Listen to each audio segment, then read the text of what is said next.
पर है। इस पूरे बजट में नौकरी शब्द सिर्फ 2 बार है। इतनी अधिक बेरोजगारी होने के बावजूद भी 2 बार युवाओं के लिए नौकरी का जिक्र किया गया है। तो जब अगर इस सरकार गांव, गरीब, ग्रामीण, किसान, नौजवान, युवा, महिला, अल्पसंख्यक, पिछड़े, दलित अगर इस सरकार के शब्दकोश में ही नहीं है तो इस सरकार की नीति, नियति, निर्णय और इनकी प्राथमिकताओं में कहां से होंगे। महोदय, वित्त मंत्री जी की योजनाएं गरीबों को कॉर्पोरेट करने वाली नहीं बल्कि कॉर्पोरेट को असिस्ट करने वाली हैं सारी योजनाएं। सच तो यह है कि इस देश के 20 लोग ही इस देश की अर्थव्यवस्था को डिफाइन कर रहे हैं, बाकी सभी देशवासी इस सरकार की कुनीतियों का फाइन भर रहे हैं। महोदय, हमारे देश में 20 ऐसे आदमी हैं जो पूरा देश खरीद सकते हैं, लेकिन इस देश के 20 मिलियन गरीब मिलकर भी अपने लिए 2 जून की रोटी नहीं खरीद सकते। ये हम सबों के लिए एक सामूहिक चिंतन का विषय है कि हमारे देश में इतनी आर्थिक असमानता क्यों है। बजट में जिक्र हुआ कि हम चौथी सबसे बड़ी अर्थव्यवस्था बनने जा रहे हैं, बड़े गर्व की विषय है एक भारतवासी होने के नाते, लेकिन इस सदन में हम उस पर भी चर्चा करना चाहेंगे कि हम चौथी विश्व की सबसे बड़ी अर्थव्यवस्था है, 146 करोड़ हमारी आबादी है, लेकिन हमारी प्रति व्यक्ति आय मात्र 2,20,000 रुपए है। वहीं जब मैंने अध्ययन करके देखा, हमसे पीछे की जो अर्थव्यवस्था है 5वें नंबर की जापान की, उनकी कुल आबादी 14 करोड़ है जितने बिहार की आबादी है, लेकिन उनकी प्रति व्यक्ति आय 29 लाख रुपए है। छठे नंबर की अर्थव्यवस्था यूनाइटेड किंगडम की है, उनकी आबादी 7 करोड़ है, लेकिन उनकी प्रति व्यक्ति आय 50 लाख रुपए है।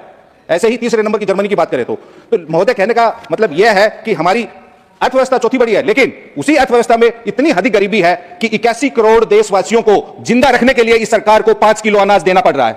क्या हमें ऐसी चौथी अर्थव्यवस्था चाहिए जहां आय की इतनी अधिक असमानता हो कि 10% जो शीर्ष लोग हैं उनके पास राष्ट्रीय आय का 58% है और जो टॉप शीर्ष के 1% अमीर लोग हैं उनके पास राष्ट्रीय संपत्ति का 40% है। ऐसी अर्थव्यवस्था का हम क्या करेंगे? हम पीठ थपथपाएं ऐसी अर्थव्यवस्था का जहां इतनी अधिक गरीबी हो, इतनी अधिक आय की असमानता हो। महोदय, यह भी एक विडंबना है, संयोग कहे या प्रयोग कहे, राजनीतिक दलों को मिलने वाले चंदा में 90% एक दल विशेष को मिलता है, क्योंकि वो जो 1% लोग जो उस भारतीय जनता पार्टी को 90% चंदा देते हैं, वो उन 1% अमीरों के लिए ही उन 90% लोगों को कुचलने के लिए और लूटने के लिए नीतियां बनती हैं। वो कहते हैं आप हमें 90% लो और 90% को दकियाओ।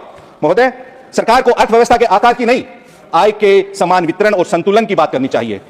महोदय, इस बजट में जिक्र हुआ सुधार एक्सप्रेस का, मैं 1 मिनट लूंगा। अच्छी बात है, सुधार एक्सप्रेस नहीं, हमारे देश को अभी दुत्कार एक्सप्रेस चल रही है।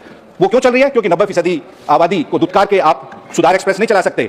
इस देश को महोदय, बस सरकार को सुधार एक्सप्रेस से पहले सत्कार और दुलार एक्सप्रेस चलाने की आवश्यकता है, और सुधार एक्सप्रेस तभी आगे बढ़ेगी जब बिहार जैसे गरीब और पिछड़े राज्य को अंतिम बोगी में जोड़ने की नहीं, प्रथम इंजन में आप लगाएंगे, तभी सुधार एक्सप्रेस चलेगी। महोदय, और कैसे हमारा सुधार होगा?